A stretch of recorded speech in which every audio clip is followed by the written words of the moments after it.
The system requires me to pursue the female lead, someone who has had mind-reading abilities since childhood, and grew up into a ruthless, yandere adult. I pondered for a moment, and chose to enter the world when the female lead was 1 year old. A system notification popped up. Starting today, I will become her legal guardian, and teach her law enforcement techniques. I remain completely composed. Excellent. Seduction should begin with education. The system was convinced by my words. You're right. Thus, on that heavily snowing day, I picked up the 1-year-old female lead, Lo Ruyan, abandoned in a corner. 6 years later, at the orphanage I ran, she asked me in a soft, tearful voice, Director, what does seduction mean? I gently patted her head, and said, It means I want you to feel the kindness and warmth of this world. 7-year-old Lu Ruyan's eyes sparkled brightly. She twirled around joyfully, and said, I love you too, Director. The system announced, female lead selection level has maxed out. Host, the mission is complete. Can it really be this easy? In my previous life, I was forcibly bound to a system, and assigned a seduction mission. The system transmitted the original novel's content to me. As I read through the file, I fell into deep thought upon seeing the girl described. He was covered in injuries, his eyes filled with a dull, lifeless grayness, as if he had completely detached himself from the world. The system spoke rigidly. Once you enter the world, you can take him home. But right now, he's working odd jobs outside, so he might not trust you easily. You'll need to break through with love. Also, he has a childhood friend, his white moonlight. And after he reunites with his white moonlight, conflicts will arise between you two. I interrupted him. How old is he? He looks only teenage-aged. The system stuttered slightly. This is his photo age 14. Then why is he working odd jobs already? I frowned. Shouldn't he be in school at this age? He dropped out due to poverty. I pointed out the issue. The orphanage he entered isn't properly regulated. Compulsory education lasts 9 years, and orphanages should cover his tuition and related fees. The system seemed confused. Is that really how it works? It seems the local support system here is also inadequate. Send me into this world now. I already know what to do. The system asked, which timeline would you like to choose? When Hez 14 and being insulted by a customer? Or when Hez 18 and found unconscious in an alley? Or perhaps when Hez at 23? I stated firmly. Of course, when Hez 1-year-old. Li Ruyan was born frail and sickly. His father's identity was unknown, and his mother died during childbirth. Distant relatives abandoned him. At the hospital entrance shortly after birth, it was a bitterly cold winter. Li Ruyan developed a high fever, which caused partial hearing loss. However, he possessed a special ability, mind reading. From then on, although his world became silent, it was filled with malice. I stood outside the hospital, holding the sleeping infant in my arms, and spoke bluntly. If you want me to seduce him, you've got to give me some advantages, like money or something. Otherwise, the female lead might starve. After my request, the system begrudgingly complied, but still seemed uneasy. This was the 13th time she asked me, is this really okay? Maybe I should send you 10 years ahead instead? I shook my head, and replied, one shouldn't be too cruel. I'm 22 now. Time to start the seduction. 1-year-old is okay. 18 years old is not allowed. 16 years old is not allowed. 11 years old is even less allowed. The system fell silent, appearing somewhat confused. I said, let's go. We have a lot to do. For example, I need to check what qualifications are required to open an orphanage. The Bowai orphanage where Lu Ruyan stayed was loosely managed, but that isn't a problem for me. I can help diagnose he will. Hold the baby tighter. Take him into the hospital, hoping his hearing can still be saved. The system prepared identification documents for me. First I took Lu Ruyan to the hospital for treatment, then took over that rundown foreign-run orphanage. This orphanage had been closed for many years. No children. No staff. It wasn't temporarily taken over until this year. Everything was in chaos. He'd worked at an orphanage before, so I'm very familiar with these procedures. And I also have the system's help. Lu Ruyan was an abandoned infant. After the hospital handed him over to the police, through my manipulation, he was adopted by me, becoming the only child at Bowai orphanage. The plot is unfolding just as before, but the difference this time is that I'm the orphanage director, while taking care of Lu Ruyan. I'm also rebuilding the orphanage, systematically improving the facility's infrastructure. Everything is progressing smoothly. The system is shocked by this, because Lu Ruyan fondness toward me keeps rising, already reaching 80. I'm not surprised. For a child only a few years old, the person closest to him is naturally the one who takes care of him every day, doesn't understand what love is, has already learned to reach out his hands when I hold him, and give me an innocent smile. Every time this happens, the system mutters to itself, how can this be? Is this even possible? So it actually works like this. I ignored its confusion, looked up at the completely renewed orphanage, and said contentedly, not bad efficiency. I just wonder if there are any nearby educational facilities. I researched the relevant policies. Orphanages can have their own schools, but Bowai orphanage clearly doesn't qualify yet. I still need to keep working hard, thanks to timely medical care, plus my care. Yuan's body is very healthy. At age 3, he could run and jump around, and would call me director in his childish voice. Little Lu Ruyan asked me, Director, what does my name mean? I held him and told him that on the day he was born, there happened to be mist, and his mother especially loved him. He was too young to understand death and separation, but I didn't want to erase the meaning behind his name either. Lu Ruyan said, half understanding. My name means what Mom liked, Ruyan. Mom liked me too. I patted her head, and told her, yes. She loved you very much. The day I taught Lu Ruyan to write his own name, I asked the system, there are many kinds of systems like you, right? The system was stumped by my question, thought seriously for a moment, then answered, I don't know, but we're all romance-going systems. I think I get what you're hinting at. Do you have colleagues? Yes, but I haven't mentioned them explicitly. Do they all have names? The system replied somewhat blankly. They all gave themselves names. I used to have a good friend named Xiao Ci, and also Jiao Yi and Jiao Che. I asked him then, why don't you follow their example and give yourself a name too? The system hesitated, but some colleagues previously said they were neglecting their duties. After giving themselves names, they went off to do other things. You can also do other things. For example, manage this orphanage together with me. I'm also working on my own plan simultaneously, so this doesn't count as neglecting your duties. The system seemed excited. Oh, really? Then can I give myself a name too? I answered gently. Yes, what name would you like? Then I'll open the orphanage together with you. I want to be called Xiao Fu.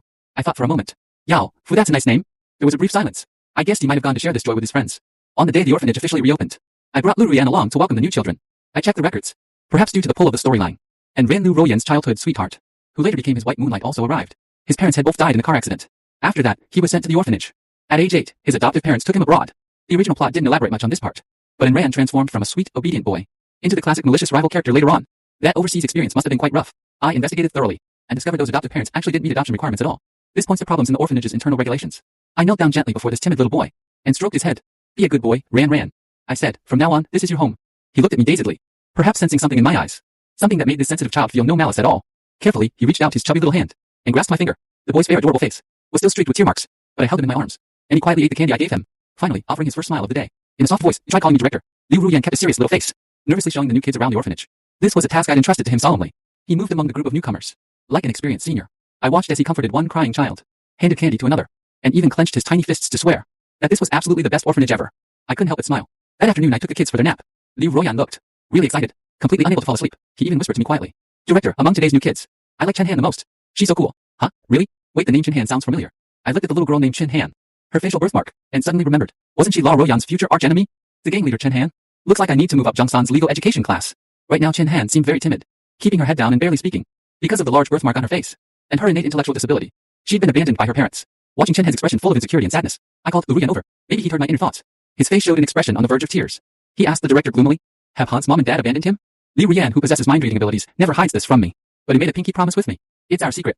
So I said seriously, what his parents did was wrong. They could get arrested for it. Liu Ruyan replied, half understanding, "I want to be his friend." Then take him to play in the garden. "Didn't you tell me last time? You wanted to play on the seesaw with your friends?" Liu Ruyan's eyes lit up, but quickly dimmed again. "But it's nap time now." I patted his head. "It's okay. This time is an exception. From now on, we're all Chen Han's family. I hope you can become happy again. Can you help me with that?" Filled with Ruyan's cheerful memories, I opened the garden gate, watching those two tiny figures, cheerfully running toward the sunlight. I turned back toward the dormitory. Sure enough, every little head had drooped down. I couldn't help but smile. "None of you can sleep, huh?" Silence. Only Anren lifted her head, and pointed toward the garden outside the window, saying in a soft, childlike voice, "I want to play with the director." I smiled warmly. "Then let's all go play in the garden. But remember, it's nap time now. So next time, this won't be allowed, okay?" "Okay." The previously nervous children's eyes instantly brightened. They chorused in response, and dashed toward the garden like a flock of joyful birds. Behind them, chatting with Xiaofu. "Host, why is their affection towards you so high? I've never seen such rapid progress in a root before." I thought for a moment and asked, "Do you know a certain story? There was once a demon sealed inside a bottle who promised that if someone freed him, he would grant them endless power and wealth. Yet many years later, when he was finally found, he grew resentful toward the fisherman who released him, thinking the fisherman had come far too late. My database contains that story." I said calmly. "Love works the same way. Rooting is essentially an exchange.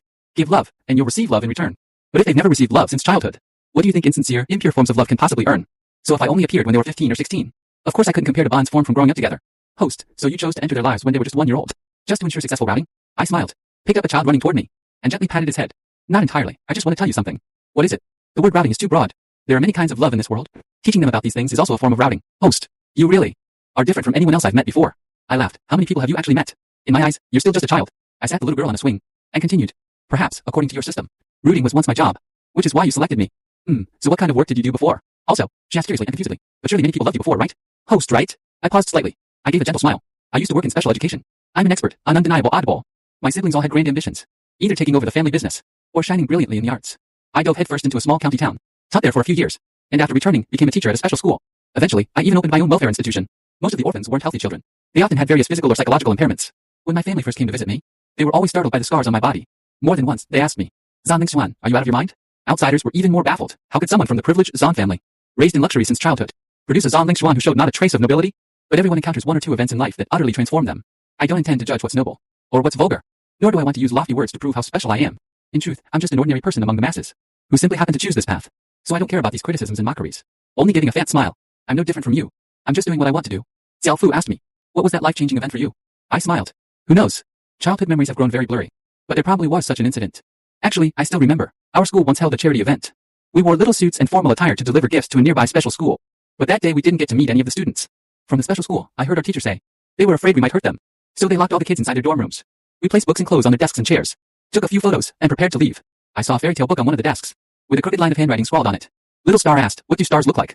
I wonder too, do they taste good? In that fairy tale, the stars in the sky were all made of candy. Couldn't Xiaosun see the stars? And what about the owner of that storybook?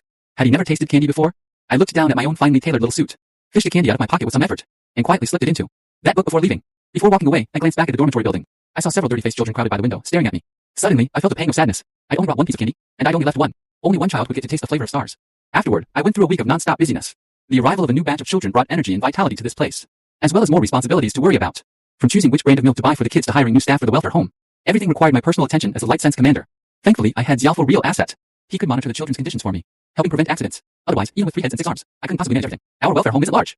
I'd already hired a cook, a cleaning lady, doctors, nurses, and caregivers. But the cultural education staff position is too crucial after that. I'll still need to arrange class schedules and teaching shifts. So I absolutely must hire someone reliable. After several rounds of interviews and screenings, I finally found the candidate who satisfied me most. It was someone whose looks alone could rival a celebrity's. He was very young. He had neat, short hair. His personality was gentle. To be honest, I could probably tell his family background wasn't bad, judging from both his manner of speaking and his demeanor. He seemed like a boy who had been pampered since childhood. But oddly enough, his skin tone was a bit dark, and his cheeks showed the sunburned redness from high-altitude sunlight. The boy's eyes shone brightly like stars. "My name is Junchen. Dean Zan." "Hello," extended my hand too, smiling as I said, "Junchen." Your joining in Juncheon has given me more time to focus on getting these kids into school. Well-funded orphanages often set up their own classrooms, while those without resources just relocate the children elsewhere. Considering the special circumstances of several children, I decided to create separate classes and teach them in groups. After all the paperwork was finalized, and Juncheon and I hired another batch of new teachers and officially began our in-house teaching program, there weren't many children at the orphanage, so I only formed one class. The class name was democratically chosen by everyone. The kids all loved the name Qingyao. It became the very first class of Boai Orphanage. Thus the Qingyao class was born. I've always had plenty of experience with this sort of thing, and clearly, Juncheon had also done his homework thoroughly, so our classes proceeded very smoothly. Actually, during children's early developmental stage, what matters more isn't imparting knowledge, but cultivating good habits and shaping character. I started a storytelling class, reading them a story every day. In the world of fairy tales, the sky always clears up, villains always fail, princes meet princesses, and ugly ducklings transform into beautiful swans. Animals saved by kind hands always return to repay the favor. Of course, life isn't just fairy tales. Perhaps when they grow older, they'll understand that reality isn't quite as they imagine it. But I still hope they'll believe in fairy tales. However, after story time, and Juncheon would also give them safety lessons. I can teach them to treat the world kindly, but someone also needs to tell them that not everyone has good intentions. They must stay alert and learn to protect themselves. I appointed Heroine as class monitor of Qingyao class. From that moment on, the little girl awakened to a sense of responsibility, working hard every day toward harmony within the class. Most of the time, the young monitor was full of energy, but occasionally she'd feel discouraged. For example, today she lay gloomily across my lap. Director Chen Han cried today. I heard him wondering, why don't my mom and dad want me? Ever since entering the orphanage, Chen Han had become much more cheerful. Yet sometimes in the evenings, he'd still secretly shed tears. Liu Ruoyan didn't know how to help ease his sadness, so she came to ask me what to do.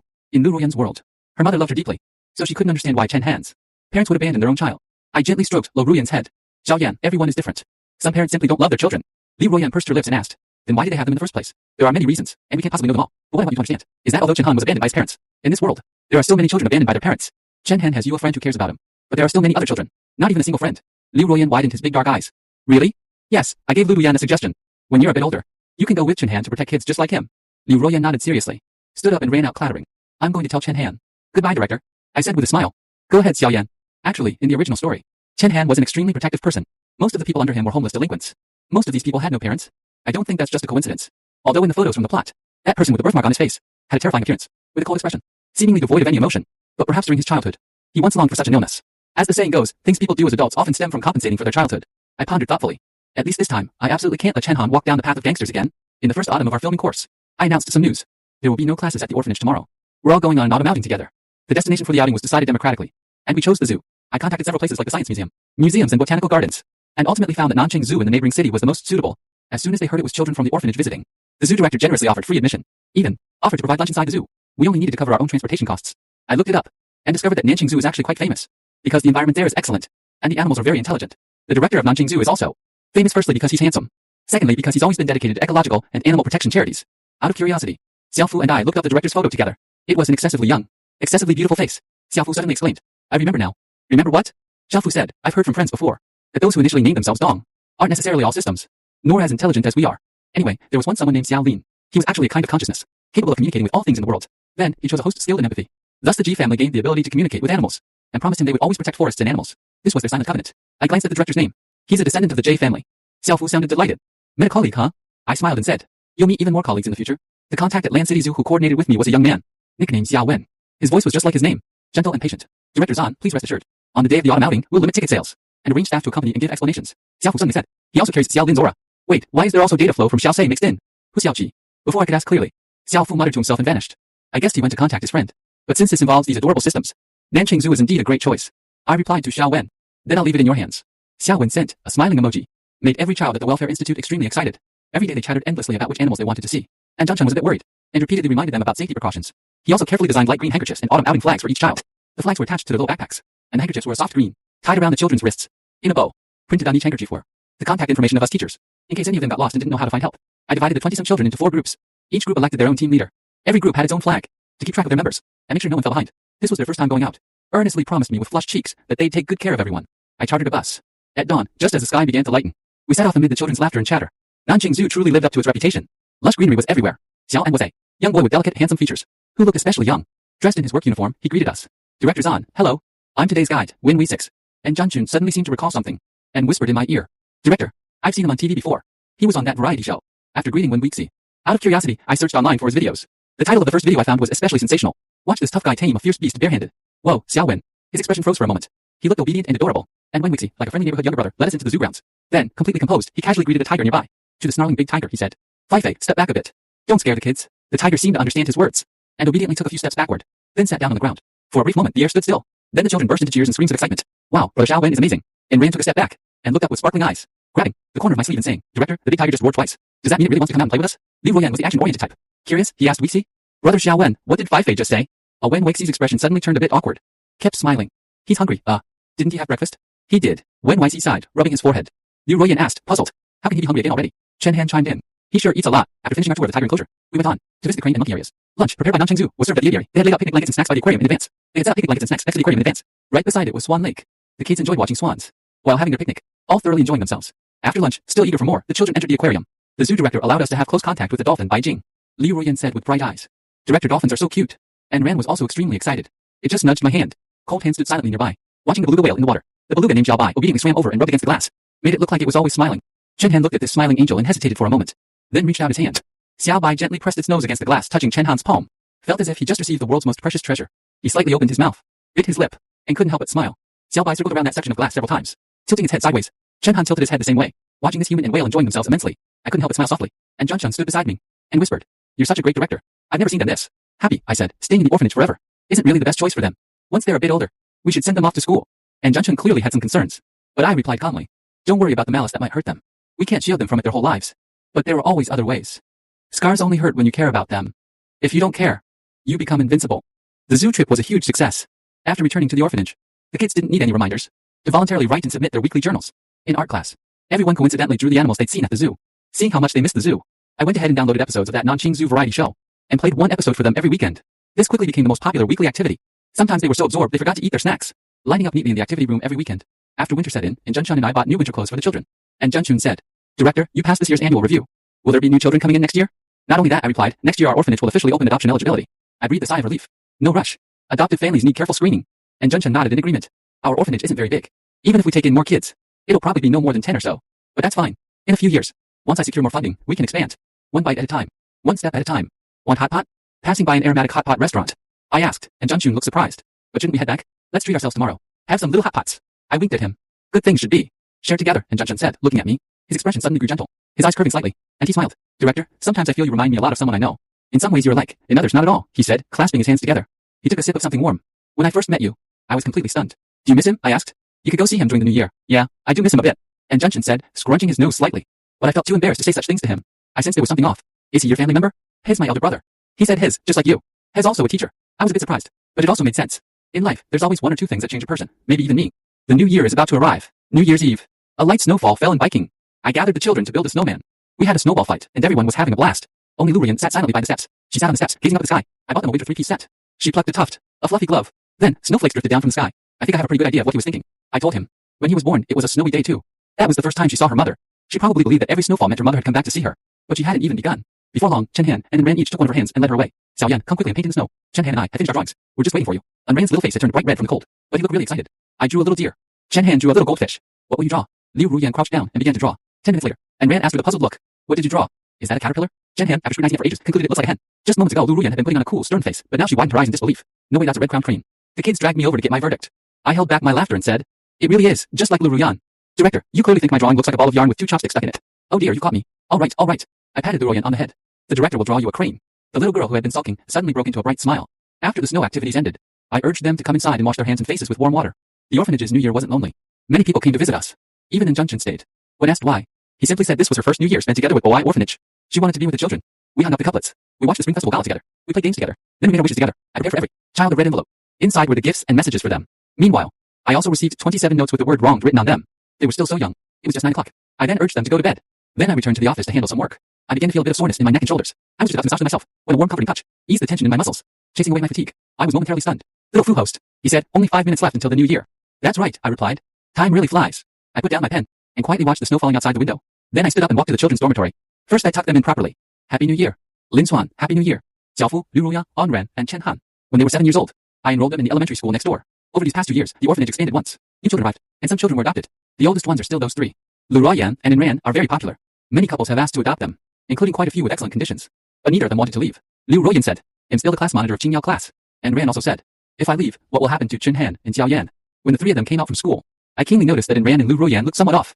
Chen Han, on the other hand, remained calm and well-behaved as usual, greeting me cheerfully. The principal saw me waiting at the school gate and was momentarily surprised to see Lu Ruyan and Ran. Then she hurried over quickly. "Principal, why are you here?" I could tell they were trying hard to hide their emotions, so I didn't press further. I just said, "You're still so young. If I have time, of course I'll come pick you up and drop you off. You're the best, principal." And Ran hugged my arm tightly.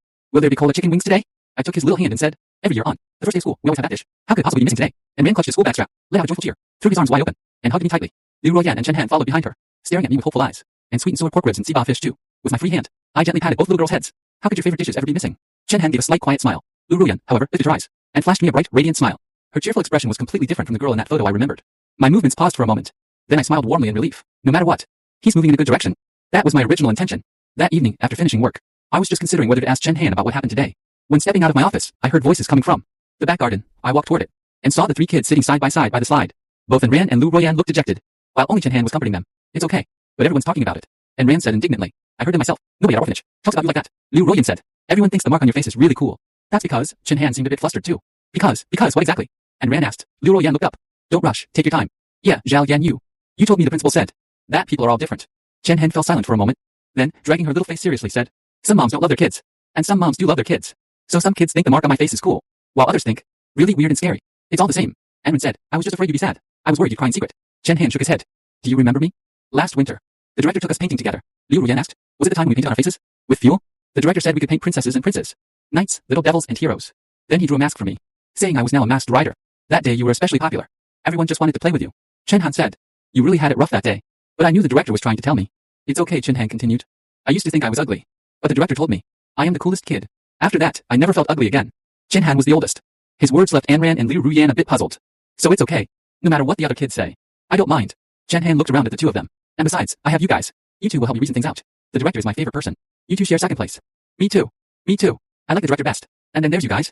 I stood behind the wall listening to their innocent conversation. I couldn't help but feel godlike. Then Wayner smiled. Once the three kids had linked pinkies and promised to be friends for life, I cleared my throat twice and headed toward the garden. The director speaking to me had the little ones sneak out stand there panic-stricken. Then he told them to lower their heads obediently. But I didn't scold them. I simply took them back to the dormitory. Before seeing them through the door, I knelt down and said patiently, no matter what happens, you can tell me. You can solve it on your own. But if you can't, the director will definitely help you, see? I didn't blame them for not sleeping, for sneaking out to play in the garden. Liu Ruoyan's tense little face relaxed. She was the first to reply. All right, Lin Chuan's female lead is totally adore. Want? Mission accomplished. Just then Liu Ruoyan asked softly, Director, what does strategy mean? I was taken aback for a moment. I almost forgot that Xiao Yan can read minds. One day, he will understand why I came to his side. And one day he'll also realize that, from the very start, I was given a mission called strategy. But it's okay. My features softened. It means I want you to feel the care and love of this world. I want to teach you about the countless kinds of love in the world. It's something you and the countless kids from the orphanage are missing. I want to tell you. Spring will come eventually. And so it will come, for you who were once abandoned in a corner of the world. To enjoy the sunlight, the blessing of rain and gentle breezes. A little bird will perch by your window to sing for you. You will find your own happiness. And you'll have a bright future. Spring has entrusted me to tell you all about the countless fairy tales in this world. Xiao Yan, I hope you grow up healthy and safe. And it has nothing to do with my strategy obsession. It's simply because you're just like the countless children I've cared for before. I see traces of stars in your eyes. This time, I won't have just one star. I want to become the one who makes candy.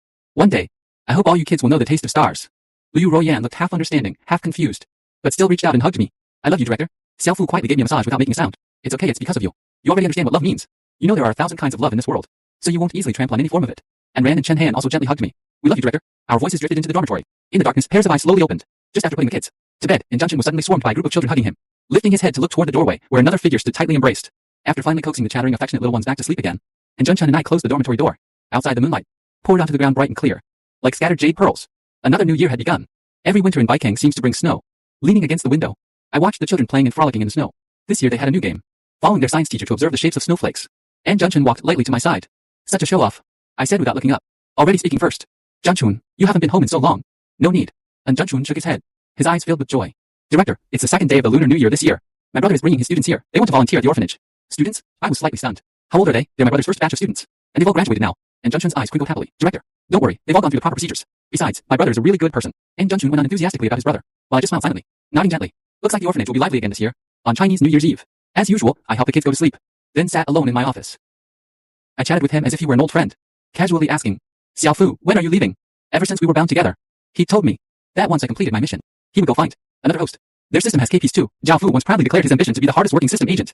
But for some reason, when Jiao Yan's affection for me hit 100, Xiao Fu only showed brief happiness, before falling completely silent about leaving, staying by my side ever since. But this time, Otto Fu didn't stay silent as usual. Maybe, in a little while. Instead, he gently landed in my palm.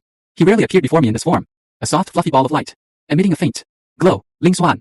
My usually taciturn Xiao Fu stammered for a long time, before finally managing to say a complete sentence. I don't want to leave. I was somewhat surprised, yet somehow not really surprised at all. Why? Because I finally have my own name. He said my name is Yao Fu. I want to be with you. Unloving the Welfare Institute's construction becoming better. I stayed silent for a long while. He seemed a bit nervous. Don't you want to? Don't you want me to stay with you?